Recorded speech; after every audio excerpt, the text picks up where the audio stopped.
જૂનાગઢની tennis star Gen Z Kanabar રમતગમત ક્ષેત્રે ભારતનું નામ વિશ્વ ફલક પર રોશન કરી રહી છે.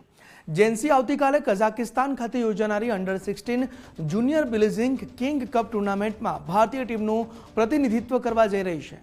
જેન્સીની આ સફળતા પાછળ તેના પિતા દીપકભાઈનું સતત માર્ગદર્શન અને યોગદાન મહત્વનું રહ્યું છે. જેન્સીએ અગાઉ પૂનામાં J300 ટુર્નામેન્ટ અને વર્લ્ડ ચેમ્પિયનશિપમાં 18મા રેન્કિંગ સાથે વિશ્વની સૌથી નાની વયની ખેલાડી બનવાનું બહુમાન મેળવ્યું હતું.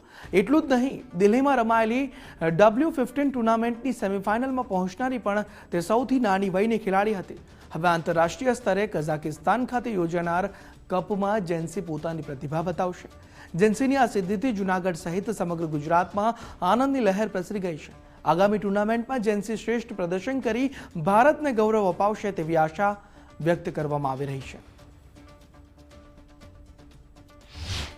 હું અત્યારે લાસ્ટ પૂના J300 રમી હતી, જેમાં હું સારું પરફોર્મન્સ કરીને ફાઇનલ સુધી પહોંચી, જેનો મને ખૂબ આનંદ છે. ત્યારબાદ હું દિલ્હી W15 રમવા ગઈ, જેમાં હું સારું પરફોર્મન્સ કરી સેમીફાઇનલ સુધી પહોંચી હતી. ને હવે હું આવતીકાલે કઝાકિસ્તાન જુનિયર બેલેજિન કિંગ કપમાં રમવા જવાની છું, જેમાં હું ઇન્ડિયન ટીમ વતી રમવાની છું અને હું તેમાં બહુ સારું પરફોર્મન્સ કરીને ભારતનું નામ ઊંચું લાવું એવો પ્રયત્ન કરીશ.